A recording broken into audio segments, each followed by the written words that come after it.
बहुत बहुत स्वागत है आपका हमारे चैनल पे। आज हम पहुंचे हैं सतलोक आश्रम सोजत जिला पाली राजस्थान में। हम यहाँ पे सोजत आश्रम में जो प्रदर्शनी बनाई गई है उसमें उपस्थित है और हमारे साथ संत रामपाल जी महाराज के शिष्य जुड़े हैं। हम उनसे कुछ जानकारी प्राप्त करते हैं। नमस्कार सर। नमस्कार मैम। क्या नाम है आपका? जी मेरा नाम राजेंद्र कुमार ब्राह्मण है जी। सर आप हमें बताइए, सतलोक आश्रम सोजत में ये जो प्रदर्शनी बनाई गई है उसकी क्या विशेषता है? सर्वप्रथम तो आपका हार्दिक अभिनंदन जो आप हमारे आध्यात्मिक प्रदर्शनी में आ पाए। आध्यात्मिक प्रदर्शनी के अंदर सबसे बड़ी विशेषता ये है, संत रामपाल महाराज जी जो है शास्त्र के अनुकूल साधना बताते हैं। दूसरा ये कि यहाँ हर धर्म के शास्त्र आपको उपलब्ध हो जाएंगे, आपको किसी भी दुकान पर जाके खरीदने की जरूरत नहीं पड़ेगी।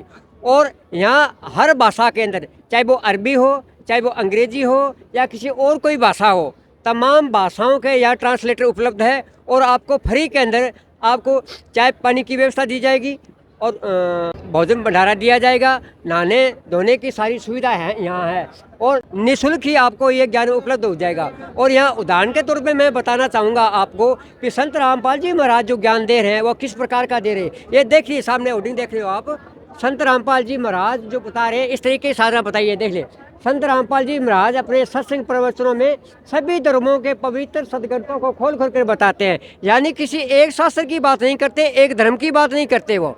और दूसरा ये देखिए, संत रामपाल जी महाराज अंधविश्वास और पाखंड और धार्मिक कुरीतियों पर खुलकर विरोध करते हैं। ये नहीं है मतलब भीड़ इकट्ठी करने के लिए जो कुरीति है या कुप्रथा है उसका भी समर्थन करते हैं, ऐसा नहीं है जी। और आगे नीचे देखिए, संत रामपाल जी महाराज सत्य भक्ति करने वाले के पाप नष्ट कर देते हैं, क्योंकि वेदों में ऐसा प्रमाण मिलता है। यानी कि शास्त्र के अनुकूल यदि कोई साधु भक्ति करता है तो उसके कर्म जो है वो कट जाते हैं और अध्यात्म को प्राप्त हो जाता है। और देखिए गीता संत रामपाल जी महाराज अपने शिष्यों को सत्य के अनुकूल गीता अध्याय 17 के 23 में बताएगी साधना ही देते हैं। यानी शास्त्र के अनुकूल, जैसे ना शास्त्र के अनुकूल आप साधना करोगे तो अध्यात्म को आप पूरी तरह से प्राप्त कर लोगे। जिसे देखा है संत रामपाल जी महाराज आदि सनातनी पूजा को पुनः स्थापित कर सकते हैं। इसमें आपका सवाल खड़ा हो सकता है कि सनातन धर्म क्या वर्तमान में नहीं है, क्या संत रामपाल जी ने शुरू किया है? यानी सनातन जो धर्म है वो आदि सनातन परमात्मा है। जब से परमात्मा थे परमात्मा ने इस सनातन धर्म को बनाया था, लेकिन बीच में कुछ कालों से यानी सनातन धर्म में मतलब दुर्गंध पैदा होगी, शास्त्र के विरुद्ध साधनाएं होने लगी और उसको फिर से संत रामपाल जी महाराज ने दृढ़ रूप से इसको लागू किया गया है।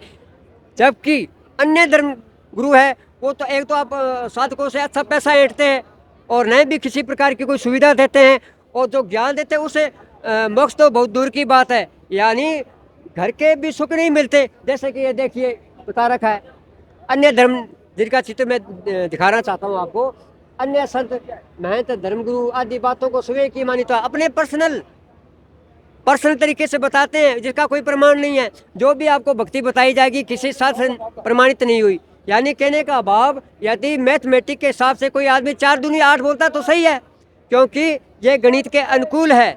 और कोई व्यक्ति 8 दूनी 21 बोलता है तो वो गलत है। तो ये जो साधना बताने वाले अन्य तथाकथित धर्मगुरु थे वो शास्त्र के विरुद्ध साधना बताते थे, और संत रामपाल जी महाराज है वो शास्त्र के अनुकूल साधना बताते हैं। तो मेरे ख्याल से इससे बड़ी विशेषता क्या हो सकती है कि संत रामपाल जी महाराज शास्त्रों के अनुकूल और मोक्षदायिनी भक्ति बताते हैं जी। बहुत बहुत धन्यवाद आपका। धन्यवाद जी।